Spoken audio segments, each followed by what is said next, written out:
ഗും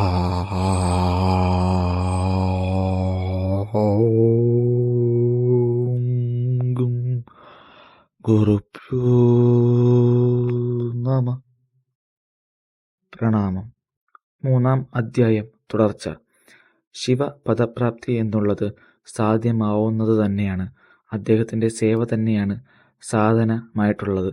അതുപോലെ അദ്ദേഹത്തിൻ്റെ അനുഗ്രഹത്താൽ നിത്യ നൈമിത്തികങ്ങളായ ഫലങ്ങളിൽ നിന്ന് നിസ്പൃഹത, ആഗ്രഹമില്ലായ്മ ഉണ്ടാകും. അതാണ് സാധകമായിട്ടുള്ളത്. വേദോക്ത കർമാനുഷ്ഠാനം ചെയ്ത് അതിൻ്റെ മഹത്തായ ഫലം ഭഗവാൻ ശിവന്റെ ചരണങ്ങളിൽ സമർപ്പിക്കുക മാത്രമാണ് പരമേശ്വര പദപ്രാപ്തി.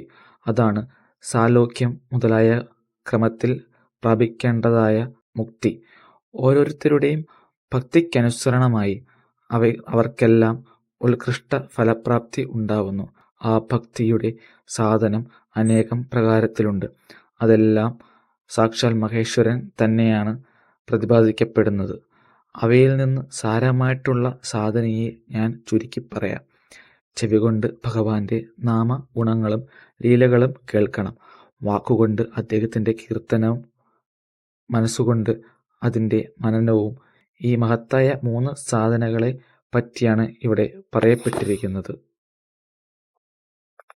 ശിവബോധത്തെ ശ്രവിക്കുകയും കീർത്തിക്കുകയും മനനം ചെയ്യുകയും വേണം. ഈ വേദവാക്യം സകലർക്കും പ്രമാണമാണ്. ഈ സാധന കൊണ്ട് സമ്പൂർണമായ മനോരഥങ്ങളുടെ സിദ്ധിയിൽ തൽപരരായ നിങ്ങൾ പരമപദം പ്രാപിക്കുന്നതാണ്. ആളുകൾ കാണുന്നതിലുള്ള വസ്തുവിനെ കണ്ണുകൊണ്ട് കണ്ട് അതിൽ പ്രവർത്തിക്കുന്നു. എന്നാൽ ഒരിടത്ത് കണ്ണിൽ കാണാതെ വസ്തുവിനെ ചെവികൊണ്ട് കേട്ട് അതറിഞ്ഞ് അതിനെ നേടുന്നതിന് മനുഷ്യർ പ്രവർത്തിക്കുന്നു. അതിനാൽ 1-ാമത്തെ സാധന ശ്രവണം തന്നെയാണ്. അതുവഴി ഗുരുമുഖത്തുനിന്ന് തത്വം ശ്രവിച്ച് ശ്രേഷ്ഠബുദ്ധിമാനായ വിദ്വാൻ അന്യസാധനയെ കീർത്തനം, മനനം ഇവയെ സിദ്ധിക്കണം. ക്രമേണ മനനം വരെയുള്ള ഈ സാധനകൾ നല്ലവണ്ണം അനുഷ്ഠിച്ച് അതുവഴി സാലോക്യം മുതലായവയും പതുക്കെ പതുക്കെ ശിവ സംയോഗവും പ്രാപിക്കാൻ കഴിയും. ആദ്യം സകല അവയവങ്ങളിലെയും രോഗം വിട്ടുമാറണം. പിന്നീട് എല്ലാ തരത്തിലുള്ള ലൗകിക ആനന്ദവും വിലീനമാവുന്നു.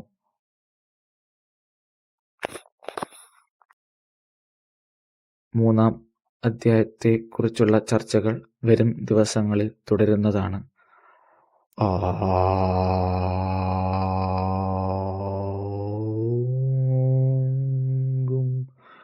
ഗുരുഭ്യോ